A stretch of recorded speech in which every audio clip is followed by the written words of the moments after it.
तो दोस्तों, मैं प्रकाश चंद और आप देख रहे हैं बेसिक नर्सिंग एकेडमी का यूट्यूब चैनल। अगर आप चैनल पर पहली बार हैं तो चैनल को सब्सक्राइब करें और लोगों तक शेयर करें और हाँ, बेल आइकन का बटन दबाना ना भूलें ताकि आने वाले हर वीडियो का नोटिफिकेशन आप तक सबसे पहले पहुँचे। तो आइए शुरू करते हैं एक बहुत ही इम्पोर्टेंट टॉपिक जिसको बोला गया है बॉडी टेम्परेचर।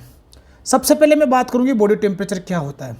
ये टॉपिक स्टार्ट करने से पहले सारे स्टूडेंट से एक ही रिक्वेस्ट है कि अगर पूरा टॉपिक आपको क्लियर हो जाएगा तो बहुत सारे क्वेश्चंस जो एग्जाम के पॉइंट ऑफ व्यू से पूछे जाते हैं वो आसानी से क्लियर हो जाएंगे। तो टॉपिक को ध्यान से पढ़ें, शॉर्ट नोट बनाएं और इस टॉपिक को एक दूसरे के साथ में कनेक्ट करने की कोशिश करें और टर्मिनोलॉजी को अच्छे से याद करने की कोशिश करें। तो आइए शुरू करते हैं बॉडी टेम्परेचर। बॉडी टेम्परेचर को समझने से पहले मैं कुछ पॉइंट्स यहाँ पर आपको बता रहा हूँ कि सबसे पहले बात करें एक्सरसाइज, या अपन ने खाना खाया हो या बॉडी में किसी प्रकार का स्ट्रेस हो, चाहे एंग्जाइटी हो चाहे फियर हो, इन सब कंडीशन के अंदर अपनी बॉडी कैसा फील करती है? हॉट फील करती है। इसको हॉट फील करने का कारण क्या है? देखो, एक्सरसाइज, फूड, स्ट्रेस या और भी कोई कंडीशन हो, इन सब कंडीशन में बॉडी के अंदर की एक्टिविटी कैसी होती है? थर्मोमीटर क्या होता है? अगला जो पार्ट है थर्मोमीटर क्या होता है? तो वो जो इंस्ट्रूमेंट जिसकी सहायता से टेम्परेचर को क्या किया जा रहा है, मेजर किया जा रहा है, उसको अपन क्या बोलते हैं? थर्मोमीटर। ये भी कई बार सिंपल क्वेश्चन के तौर पे एग्जाम में पूछा जा सकता है, इंपॉर्टेंट है। थर्मोमीटर टेम्परेचर चेकिंग इंस्ट्रूमेंट है। थर्मोमीटर के निम्न टाइप है, क्लिनिकल या ग्लास थर्मोमीटर है, इलेक्ट्रॉनिक थर्मोमीटर है, टिम्पेनिक मेम्ब्रेन थर्मोमीटर है, डिस्पोजेबल पेपर थर्मोमीटर है और टेम्परेचर सेंसिटिव स्ट्रिप है। इनकी one by one upon short में डिस्कस करेंगे। तो आइए जानते हैं टाइप्स ऑफ थर्मोमीटर और इनको किस तरीके से एक दूसरे के साथ में क्या किया जा सकता है, डिफरेंस किया जा सकता है। सबसे पहले बात करूं मैं क्लिनिकल और ग्लास थर्मोमीटर की। सबसे पहले अपन बात करें क्लिनिकल और ग्लास थर्मोमीटर की। बहुत इंपॉर्टेंट, बहुत आराम से सुनना, ये टॉपिक और इमेज आपको आसानी से क्लियर हो जाएगा। थोड़ा फास्टली इसको कैरी करते हैं। ग्लास थर्मोमीटर के दो पार्ट होते हैं, फर्स्ट बल्ब होता है और दूसरा इसको क्या बोला गया? That is called stem. ये क्या बोल दिया? इसको बल्ब बोल दिया गया और यहाँ पर क्या हो गया? स्टेम हो गया। अब इंपॉर्टेंट क्वेश्चन यही है, अगर शेप की बात करते हैं तो मोस्टली दो साइड इसके लिए काम में ली जाती हैं। ओरल जो है वो लॉन्ग और सिलेंड्रिकल होता है, जैसा इस डायग्राम में दिखाया गया। रेक्टल का जो शेप होता है जहाँ पर बल्ब होता है उसमें कैसा होता है? रेक्टल वाला शॉर्ट होता है और दूसरा कैसा होता है? राउंड होता है। शॉर्ट और राउंड होता है। तो ये यहाँ पर क्लियर हो गया। दूसरा इंपॉर्टेंट क्वेश्चन, दो पार्ट इसके हो चुके हैं, ये बल्ब हो गया और यहाँ पर कौन सा हो गया? स्टेम हो गया। अब ये जो अवेलेबिलिटी है इसका वो दो प्रकार से, इसकी जो स्केल जो है वो दो प्रकार से। सबसे पहले मैं बात करूं बल्ब की, तो बल्ब में क्या भरा होता है? मरकरी भरा होता है। बल्ब में क्या भरा होता है? मरकरी भरा होता है। और इसके अलावा ये जो स्टेम पार्ट है, इसके ऊपर क्या होता है? रीडिंग स्केल होता है। इसके ऊपर क्या होता है? रीडिंग स्केल होता है। और इस रीडिंग स्केल में दोनों डिग्री में स्केल बनी होती है। पहला कौन सा है? डिग्री फ़ारेनहाइट में भी होती है और दूसरा कौन सा है? डिग्री सेंटीग्रेड में होती है। अब किस तरीके से ये रेंज इसकी होती है उसको आइए समझते हैं अपन।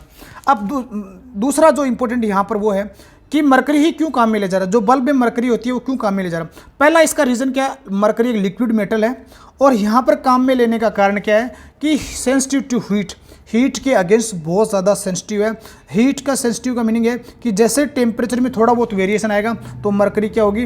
Up and down. मरकरी क्या होगी? Up and down. ये एक दूसरा कारण है। ये इंपॉर्टेंट क्वेश्चन है, एग्जाम में बहुत बार आया हुआ है। और तीसरा क्या है? मरकरी का कलर जो है वो सिल्वरी अपीयरेंस होता है। इजीली इसको ये चमकीला होता है और आसानी इसको क्या किया जा सकता है? देखा जा सकता है और थोड़े बहुत वेरिएशन से ये राइज एंड डाउन हो सकता है। अगला इंपॉर्टेंट क्वेश्चन, इसके ऊपर जो स्केल होती है बहुत इंपॉर्टेंट क्वेश्चन है, वो होती है 35 से लेकर कहाँ तक होती है? 43.3 डिग्री सेंटीग्रेड तक। अगर सेल्सियस की बात करते हैं क्लिनिकल और ग्लास थर्मोमीटर की, 35 से लेकर 43.3 डिग्री सेंटीग्रेड तक होती है। अगर बात करते हैं फ़ारेनहाइट की तो ये होती है 95 डिग्री फ़ारेनहाइट से लेके 110 डिग्री फ़ारेनहाइट। ऐसा क्यों है?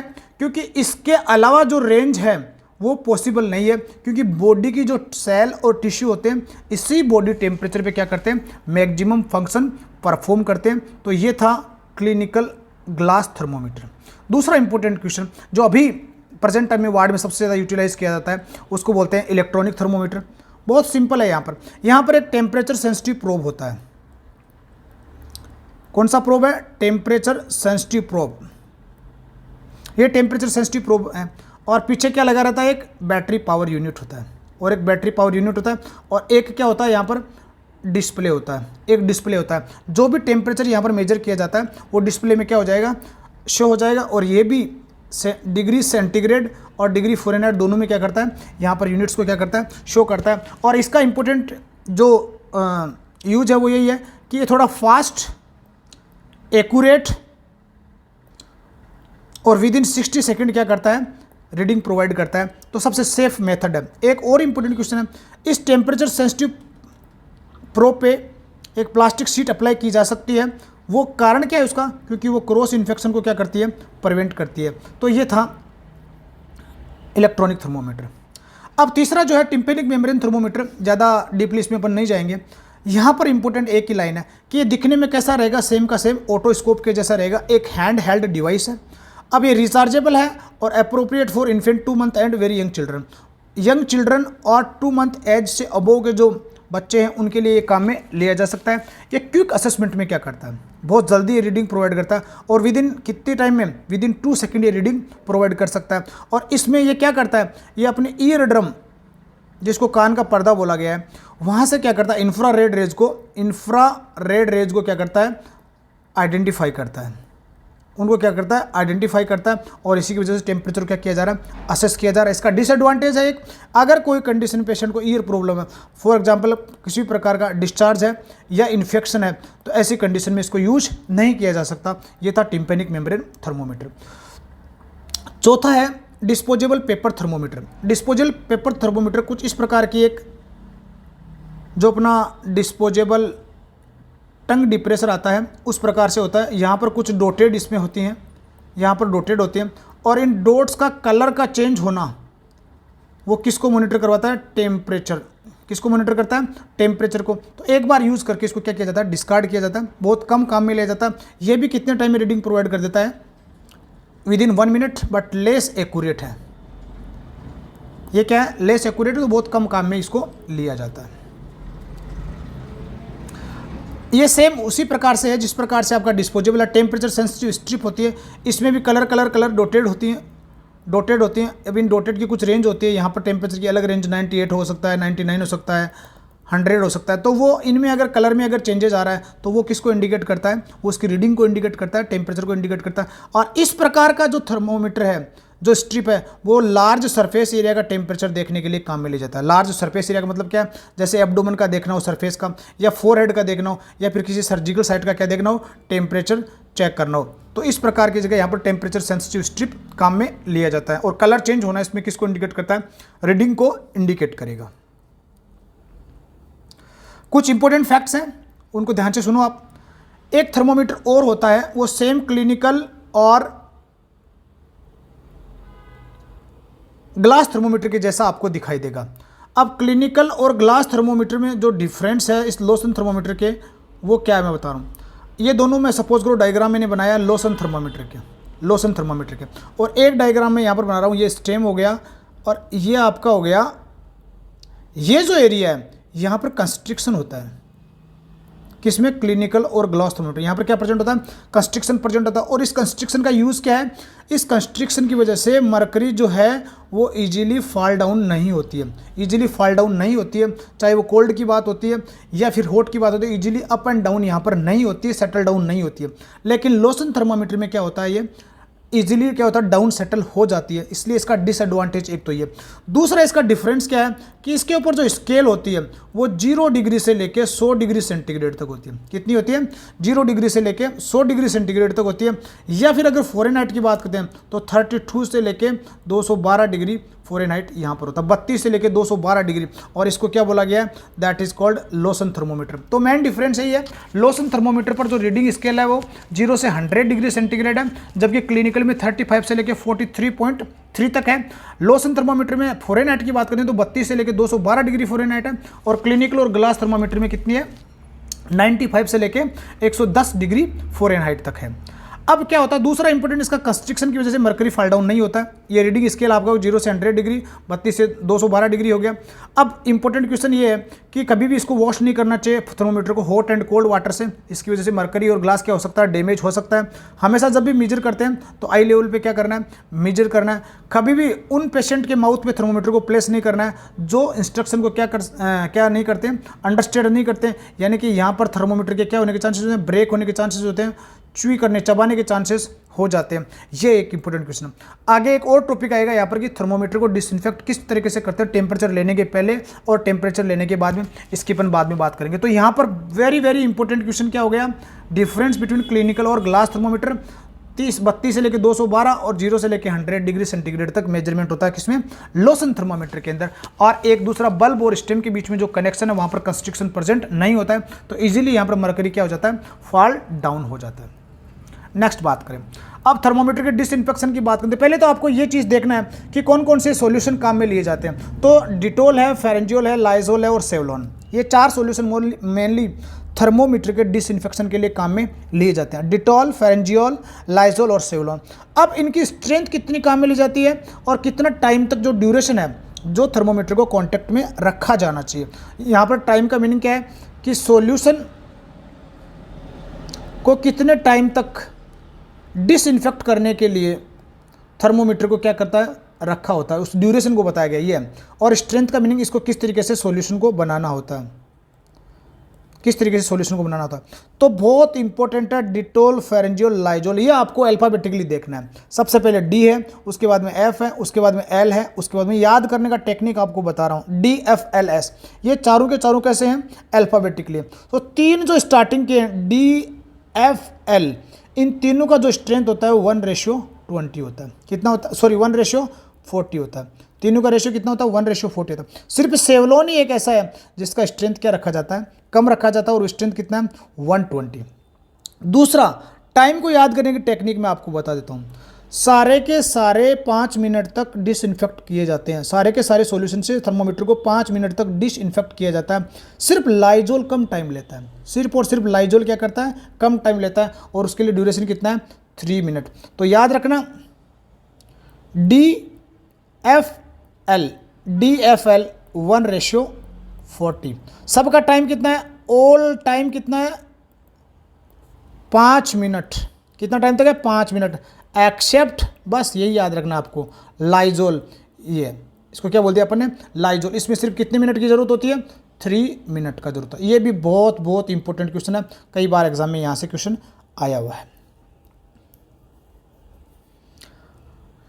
ये क्वेश्चन कन्वर्जन का, हर लाइन इंपॉर्टेंट है। मैं अभी भी बोल रहा हूँ, ज़्यादा जल्दबाजी करने की जरूरत नहीं, ज़्यादा क्वेश्चंस पे भी जाने की जरूरत नहीं। पहले बेसिक क्लियर करें, फिर आगे चल के सारे क्वेश्चन आपको आसानी से सोल्व हो जाएंगे। ये 2 फॉर्मूले हैं जो सेल्सियस को फ़ारेनहाइट में कन्वर्ट करता है और फ़ारेनहाइट को सेल्सियस में क्या करता है, कन्वर्ट करता है। तो याद रखना, ये C बराबर एक याद रखो, F-32 मल्टीप्लाई 5/9, या F बराबर इस तरीके से ले लो, C मल्टीप्लाई 9/5 प्लस 32। ये एक फॉर्मूले से दोनों फॉर्मूले क्या हो जाएंगे, सोल्व हो जाएंगे। कुछ क्वेश्चंस अपन निकालेंगे जिनमें अपन आगे क्या करेंगे, कन्वर्ट करके देखेंगे कि फ़ारेनहाइट को सेल्सियस में वैल्यूज़ को कैसे कन्वर्ट किया जा रहा है और सेल्सियस को फ़ारेनहाइट में कैसे कन्वर्ट किया जा रहा है। तो ये दोनों फॉर्मूले बहुत बहुत इंपॉर्टेंट हैं। अभी इसका कोई वैसे कोई लॉजिक नहीं है याद करने का, लेकिन एक फॉर्मूला आप याद रखो, फिर आसानी से दूसरा फॉर्मूला भी आपको क्या हो जाएगा, याद हो जाएगा। जैसे आपने अभी एक याद किया, C बराबर F-32 गुना 5/9। अब F बराबर लेना हो तो C को यहाँ पर प्लेस होने दो, ये 5/9 इधर आके अपोजिट आके कैसा हो जाएगा, 9/5 हो जाएंगे, मल्टीप्लाई होके, ठीक है। ये -32 था और इधर आके किस में हो जाएगा, +32 हो जाएगा। तो ये दूसरा फॉर्मूला भी यहाँ से तैयार हो जाता है। क्वेश्चन आगे सोल्व करेंगे इसके बारे में अपन कि किस तरीके से टेम्परेचर को चेंज किया जा सकता है।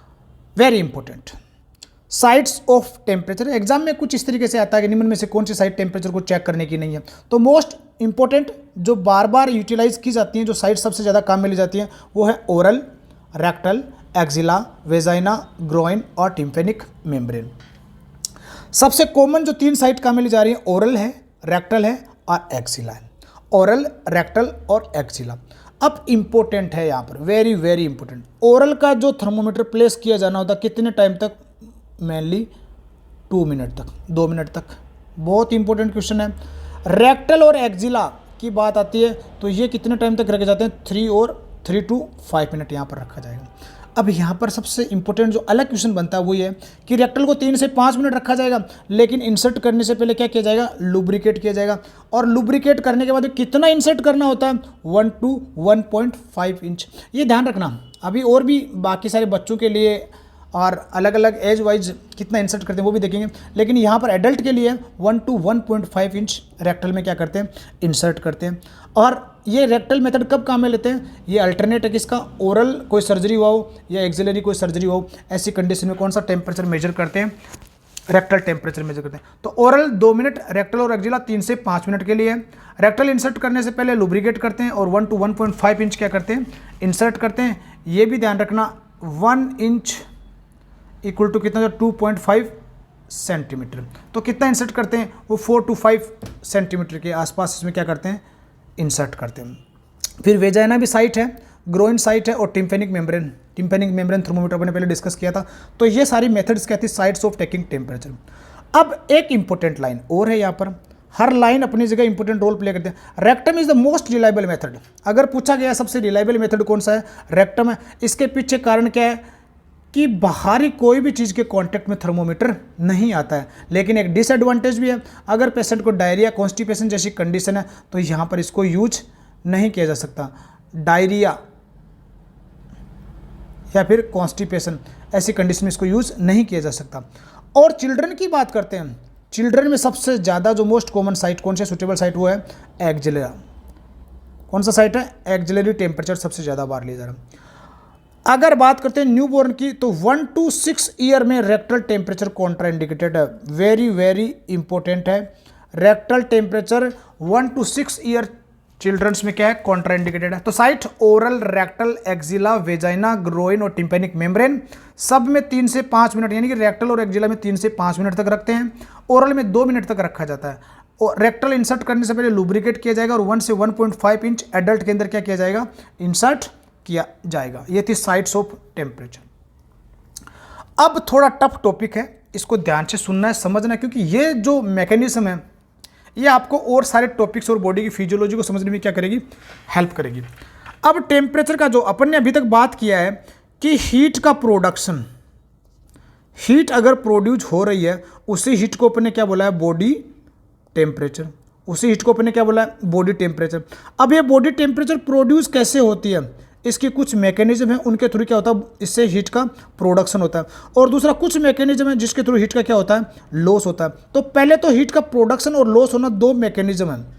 हीट का प्रोडक्शन और लॉस होना क्या है, 2 मैकेनिज्म। और दोनों मैकेनिज्म का नाम क्या क्या दे दिया अपन ने, थर्मोजेनेसिस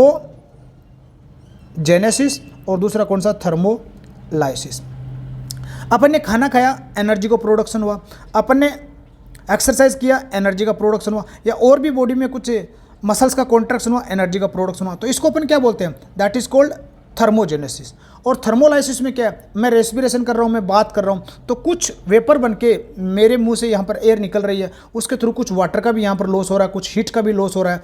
यूरिन पास कर रहे हैं उस टाइम भी कुछ हीट का लॉस हो रहा है। बोवेल से अगर स्टूल पास हो रहा है तो उससे भी कुछ हीट का लॉस हो रहा है। तो वो हीट का लॉस होना क्या कहलाता है, थर्मोलाइसिस। और हीट का प्रोडक्शन होना क्या कहलाता है, थर्मोजेनेसिस। तो 2 मैकेनिज्म है। थर्मोजेनेसिस, पहले बात करेंगे थर्मोजेनेसिस की। तो बॉडी टेम्परेचर का मैकेनिज्म 2 मेथड से कंट्रोल किया जाता है। फर्स्ट थर्मोजेनेसिस और सेकंड कौन सा, थर्मोलाइसिस। अब बात करते हैं थर्मोजेनेसिस की। मैं मेरे पहले लेक्चर में भी आपको एक लाइन बोली है कि आप हमेशा वर्ड मीनिंग पे जाने की कोशिश करें और इस टॉपिक को बहुत आराम से समझें। सबसे पहले बात करें थर्मो की। थर्मो का मीनिंग होता है हीट या टेम्परेचर। जेनेसिस का मतलब होता है प्रोडक्शन। तो थर्मोजेनेसिस क्या है, हीट प्रोडक्शन। थर्मोजेनेसिस क्या हो गया, हीट प्रोडक्शन। दूसरा थर्मोलाइसिस, थर्मो का मीनिंग क्या है, हीट। और लाइसिस का मतलब लॉस होता है, ब्रेक होता है, डिक्रीज होता है। तो ये क्या हो गया, लॉस। किसका, हीट का लॉस। तो हीट का लॉस थर्मोलाइसिस, हीट का प्रोडक्शन थर्मोजेनेसिस। अब मेथड को डेफिनेशन कैसे दिया गया, it is a production of heat. Thermogenesis is the production of heat by chemical regulation. Mostly इसकी मेथड कौन सी है, केमिकल रेगुलेशन है। यानी कि केमिकल रिएक्शन इसमें क्या करती है, रोल प्ले करती है। थर्मोजेनेसिस हीट के प्रोडक्शन में सबसे ज़्यादा रोल कौन प्ले करता है, केमिकल मैकेनिज्म्स। हीट का जो लॉस है वो फिजिकल रेगुलेशन है। वो कैसा है, फिजिकल। मैं बैठा हूँ, अगर मेरी चेयर हॉट है तो टेम्परेचर का क्या होगा, गेन होगा, कोल्ड है तो लॉस हो जाएगा। तो कंडक्शन के थ्रू हीट क्या हो रही है, लॉस। तो ये कौन सा मेथड हो गया, फिजिकल रेगुलेशन हो गया। तो it is a loss of heat, ये हीट का क्या है, लॉस कहलाएगा। कुछ एग्जाम्पल्स है थर्मोजेनेसिस। तो मैं एक बार फिर से इस थर्मोजेनेसिस को समझाने की कोशिश कर रहा हूँ आपको कि thermogenesis the production of heat, production of heat कौन से मेथड से, by chemical regulation. Example oxidation of food, specific dynamic action of food, exercise. Lysis की बात करते हैं तो स्किन के थ्रू लॉस हो सकता है, लंग के थ्रू लॉस हो सकता है, किडनी के थ्रू लॉस हो सकता है, या फिर बोवेल के थ्रू क्या हो सकता है, लॉस हो सकता है। अगला क्वेश्चन, जो हीट का प्रोडक्शन है जिसको अपन ने क्या बोला है, दैट इज कॉल्ड थर्मोजेनेसिस, उसको अपन ने क्या बोला है, थर्मोजेनेसिस। और ये थर्मोजेनेसिस है ऑक्सीडेशन ऑफ फूड, फूड के पाचन से, specific dynamic action of food, या फिर एक्सरसाइज इसको बोल सकते हैं, या फिर इमोशन बोल सकते हैं, या हार्मोन की वजह से, या डिजीज कंडीशन में, या एटमॉस्फेरिक टेम्परेचर। इन सब कंडीशन में बॉडी से क्या होती है, हीट का प्रोडक्शन होता है। सबसे पहले बात करेंगे हीट के प्रोडक्शन की। यहाँ से क्वेश्चन कई बार एग्जाम में आया हुआ है। हीट का प्रोडक्शन जो फर्स्ट है वो है ऑक्सीडेशन ऑफ फूड। अगर फूड के पाचन की बात करते हैं, या फिर इसको मैं बोलूँ पाचन का मीनिंग यहाँ पर क्या है, मेटाबॉलिज्म। कितनी हीट कौन सा फूड प्रोड्यूस करता है। तो फूड की बात आ गई तो फूड में क्या क्या आएगा, फैट आएगा, प्रोटीन आएगा, और क्या आएगा, कार्बोहाइड्रेट। कौन कौन से फूड हो गए। अगर इनके मेटाबॉलिज्म की बात करते हैं तो हीट का प्रोडक्शन होता है, हीट बनती है यहाँ पर। अब ध्यान रखना, अगर 1 ग्राम फैट काम में लिया है तो 9 कैलोरी हीट का प्रोडक्शन होगा। तो फैट से कितना, 9 कैलोरी। 1 ग्राम प्रोटीन लिया है, 4 कैलोरी। 1 ग्राम कार्बोहाइड्रेट लिया, 4 कैलोरी हीट का प्रोडक्शन। तो ध्यान रखना, फैट, प्रोटीन और कार्बोहाइड्रेट 4 किलो कैलोरी, 4 कैलोरीज और 9 कैलोरी। यानी कि सबसे ज़्यादा हीट का प्रोडक्शन किसके ऑक्सीडेशन से होता है, फैट के ऑक्सीडेशन से सबसे ज़्यादा हीट का प्रोडक्शन होता है। तो ये इंपॉर्टेंट है यहाँ पर, ये कई बार एग्जाम में आया हुआ है कि कितना हीट प्रोड्यूस कर रहे हैं, कितना कैलोरीज प्रोड्यूस कर रहे हैं फूड का मेटाबॉलिज्म। फैट सबसे ज़्यादा 9 और कार्बोहाइड्रेट और प्रोटीन कितना है, 4 कैलोरीज प्रोवाइड करता है। दूसरा इंपॉर्टेंट, ये भी बहुत इंपॉर्टेंट है, specific dynamic action of food. इस लाइन को मैं एक छोटी सी ही लाइन में पूरा करना चाहूँगा कि specific dynamic action of food क्या होता है। बाकी अलग से मैंने इसके लिए एक वीडियो बनाया, specific dynamic action of food क्या होता है, या इसका दूसरा नाम क्या है, TEF, thermogenic effect of food. क्या बोला गया, थर्मोजेनिक इफेक्ट ऑफ फूड बोला गया। Increase in body metabolic rate by digestion, consumption, storage and transfer of food, it is called specific dynamic action of food. मैं शॉर्टली इसको explain कर रहा हूँ कि स्पेसिफिक डायनेमिक एक्शन क्या होता है। एक BMR होती है, basal metabolic rate. Basal metabolic rate क्या है कि जब पेशेंट कौन सी कंडीशन में है, रेस्ट या स्लीप कंडीशन में है, उस टाइम पे कुछ एनर्जी क्या होती है, एक्सपेंड होती है। कुछ एनर्जी क्या होती है, एक्सपेंड होती है, और उसी को ऊपर क्या बोलते हैं, that is called basal metabolic rate. चाहे वो रेस्पिरेशन के लिए हो, चाहे वो हार्ट के कॉन्ट्रैक्शन के लिए हो, यानी कि बॉडी की इंटरनल मैकेनिज्म जितनी भी हो, उनमें एक बेसिक नीड जो पूरी करने के लिए, यानी कि अप्रोक्सीमेटली 70% जो एनर्जी है वो रेस्टिंग कंडीशन में क्या होती है, बेसल मेटाबॉलिक रेट होती है। अब क्या होगा कि डिफरेंट फूड जैसे ही अपन ने लिए, जैसे specific dynamic action of fat की बात करते हैं तो क्या होता है, देखो उसके डाइजेशन में, उसको कंजप्शन करने में, उसको स्टोर करने में और उसको ट्रांसफर करने में क्या लगती है, एनर्जी लगती है। उसको ट्रांसफर करने में क्या लगती है, एनर्जी लगती है। कंजप्ट करने में एनर्जी लगती है, उसके डाइजेशन में एनर्जी लगती है, और उसी एनर्जी को क्या बोला गया, specific dynamic action of food. और ये अलग अलग फूड की क्या होती है, अलग अलग होती है। तो ओवरऑल मैं इसको समराइज करूं कि बॉडी की बेसल मेटाबॉलिक रेट को हर फूड अलग अलग तरीके से क्या करता है, इंक्रीज करता है। जैसे फैट लिया तो 4% BMR को क्या कर देगा, इंक्रीज कर देगा। जैसे BMR कितनी थी, 70% थी, अब ये कितनी बढ़ा देगा, इसको 4% और बढ़ा देगा। अगर BMR 70% है तो कार्बोहाइड्रेट क्या करेगा, इसको 6% बढ़ा देगा। अगर प्रोटीन लिया तो 70 + 30% क्या कर देगा, इंक्रीज कर देगा। और मिक्स्ड फूड लिया तो 70 + 12% क्या कर देगा, इसको इंक्रीज कर देगा। तो ये क्या करते हैं, बेसल मेटाबॉलिक रेट को बढ़ा देते हैं, जिसमें सबसे ज़्यादा जो रेशियो है वो प्रोटीन का 30% बेसल मेटाबॉलिक रेट बढ़ा देता है। प्रोटीन और मिक्स्ड डाइट है वो 12% बढ़ाती है। तो ओवरऑल बोल सकते हैं कि specific dynamic action of food क्या होता है, किसी भी फूड को डाइजेशन, कंजप्शन, स्टोर और ट्रांसफर करने के लिए जो एनर्जी एक्सपेंडिचर होती है और जिसकी वजह से हीट का क्या होता है, प्रोडक्शन होता है, वो अलग अलग फूड की क्या होती है, अलग अलग होती है। फैट की 4%, कार्बोहाइड्रेट की 5 से 6%, प्रोटीन की 30% और मिक्स डाइट की कितनी है, 12%। इसी को अपन क्या बोलते हैं, स्पेसिफिक डायनेमिक एक्शन, और इसकी वजह से भी क्या होता है, हीट का प्रोडक्शन होता है। पहला क्या था, oxidation of food.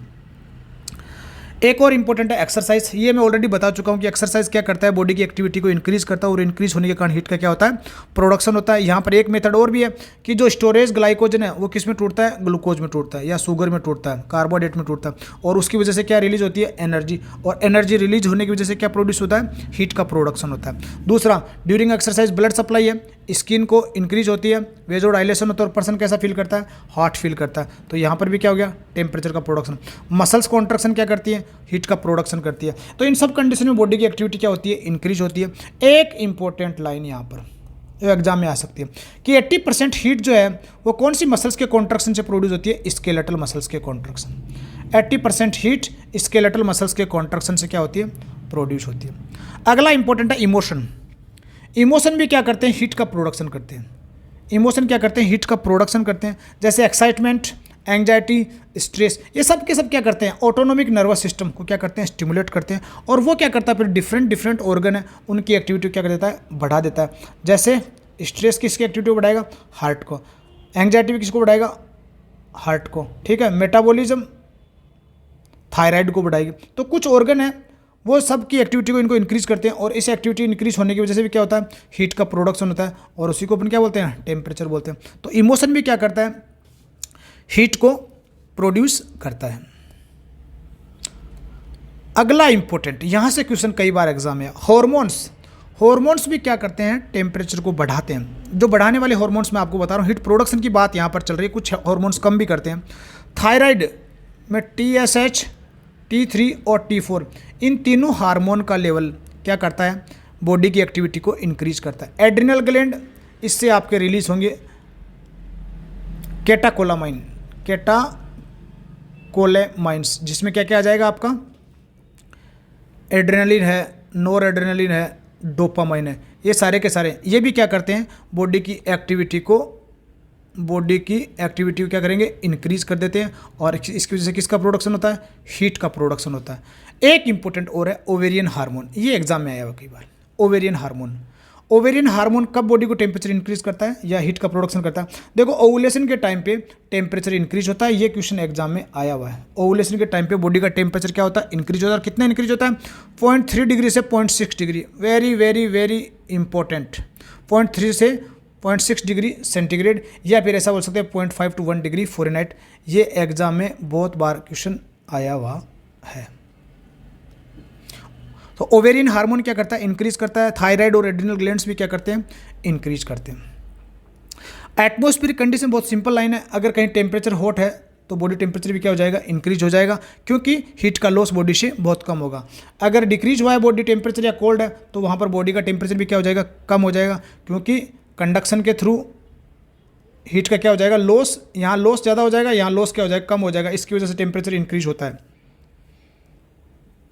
Disease condition, ये भी टेम्परेचर को इंक्रीज करता है। कुछ इन्फेक्शन होते हैं, वो बैक्टीरियल हो, वायरल हो, किसी प्रकार का इन्फेक्शन हो, वो फीवर कॉज करते हैं और बॉडी टेम्परेचर क्या करते हैं, इंक्रीज करते हैं, क्योंकि फीवर के अंदर बॉडी की बेसल मेटाबॉलिक रेट क्या होती है, इंक्रीज होती है, ऑक्सीजन कंजप्शन इंक्रीज होता है। इस कंडीशन में बॉडी टेम्परेचर भी क्या होगा, यहाँ पर बढ़ाया जाएगा। और ये इन्फेक्शन क्या है, प्रोटेक्टिव फंक्शन बॉडी का है। इन्फेक्शन क्या, प्रोटेक्टिव फंक्शन है, और इसकी वजह से भी बॉडी की एक्टिविटी क्या होती है, इंक्रीज होती है, और इंक्रीज होने के कारण यहाँ पर भी टेम्परेचर क्या होगा, इंक्रीज होगा।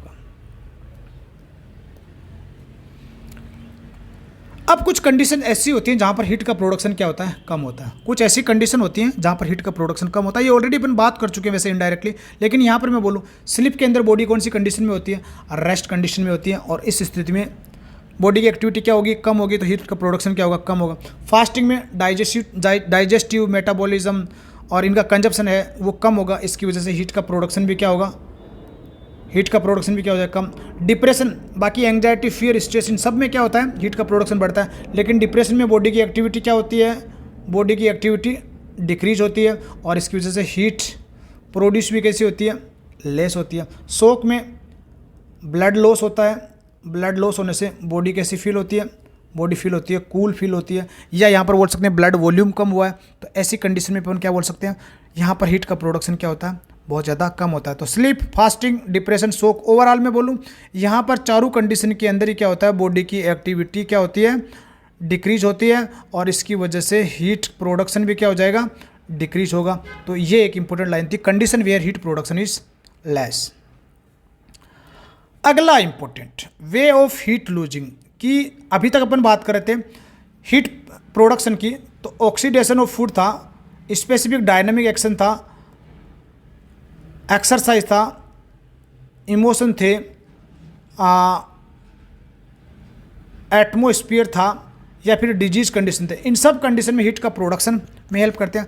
अब लूज़ करने के क्या क्या टेक्निक्स हैं, तो सबसे ज़्यादा जो हीट लॉस होती है वो स्किन के थ्रू है, फिर लंग्स है, किडनी है, बोवेल्स है, इनके बारे में 1 बाय 1 डिस्कस करेंगे। तो maximum heat loss very very important कहाँ से होता है, स्किन से होता है। और कितना होता है, 85% लॉस जो होता है वो स्किन से होता है। अब स्किन की अपन शॉर्ट लिस्ट को थोड़ा रैपिडली बात करेंगे कि स्किन से हीट का लॉस कौन कौन सी मेथड से होगा। तो यहाँ पर कुछ 4 मैकेनिज्म हैं हीट को लॉस करने की। अगर बात करते हैं स्किन की, तो स्किन एक क्वेश्चन यहाँ पर ऑलरेडी बना हुआ है कि लार्जेस्ट ऑर्गन है बॉडी का, जिसको वाइटल ऑर्गन भी बोल सकते हैं। और ये हीट को ट्रांसफ़र करने की 4 मेथड से, रेडिएशन, कन्वेक्शन, इवापोरेशन और कंडक्शन, ये 4 मेथड है जिनके थ्रू हीट क्या होती है, लॉस होती है। कहाँ से, स्किन से। अब कैसे होती है वो मैं इसकी थोड़ी फिजियोलॉजी आप समझने की कोशिश करूँ। जब बॉडी टेम्परेचर इंक्रीज होता है, जब टेम्परेचर क्या हुआ, इंक्रीज हो गया, तो पूरा का पूरा वार्म ब्लड जो है वो कहाँ पर फ्लो होगा, hypothalamus. Temperature, warm blood, hypothalamus.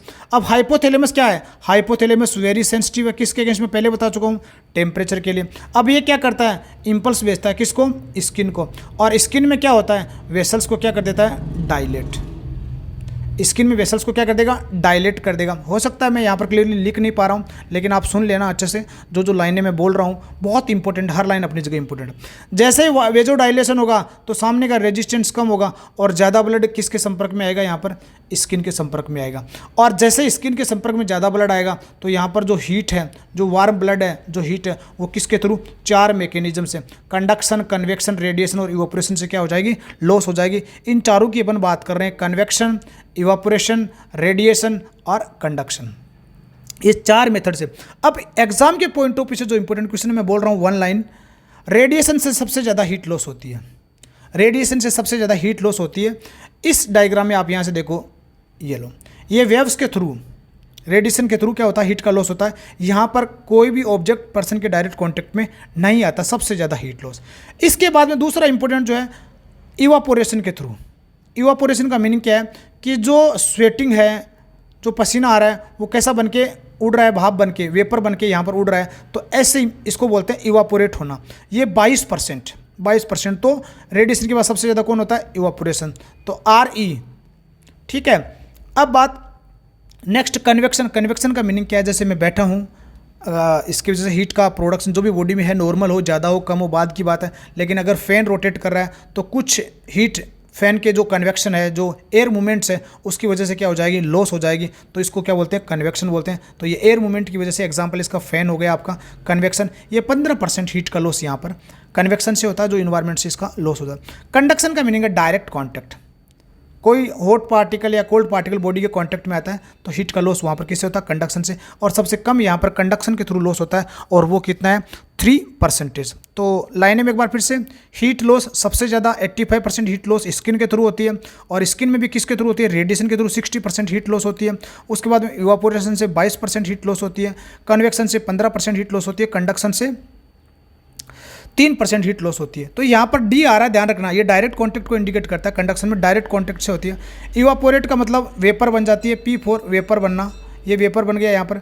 Convection का मीनिंग C4, ये राउंड कर रहा है यहाँ पर, ये फैन के लिए आप देख सकते हैं, कन्वेक्शन हो गया। रेडिएशन का मीनिंग बाय द रेडिएशन है ये। तो ये question very very very very important है। स्किन के थ्रू हीट का लॉस सबसे ज़्यादा रेडिएशन से होता है। दूसरा important question, exchange of air between lung and environment. ये मैं शॉर्ट लिस्ट को एक्सप्लेन कर रहा हूँ कि जब अपन एयर अंदर ले रहे हैं तो एटमॉस्फेयर की एयर जो है वो अपने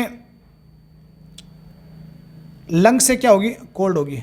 एटमोस्फीयर की एयर लंग से क्या होगी, कोल्ड होगी।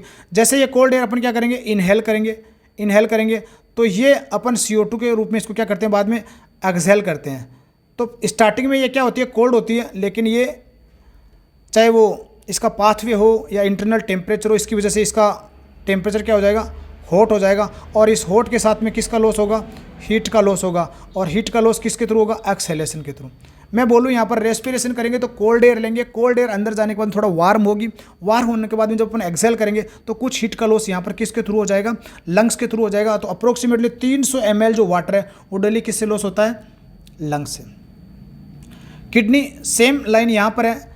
यूरिन आउटपुट, यूरिन का टेम्परेचर भी कैसा होता है, हॉट होता है। और कुछ हीट का लॉस किसके थ्रू हो जाएगा, यूरिन के थ्रू हो जाएगा। थ्रू द बाउल, जो स्टूल होता है उसका टेम्परेचर भी कैसा होता है, हीट प्रेजेंट उसमें होती है। और जब फिशेस पास किया जा रहा है तो हीट का क्या होगा, लॉस होगा। अब जो क्वेश्चन था आपके लिए, हाउ टू क्लीन और डिसइंफेक्ट द थर्मोमीटर बिफोर और आफ्टर टेकिंग द टेम्परेचर, किस तरीके से थर्मोमीटर को क्लीन करना होता है, that is the homework for you.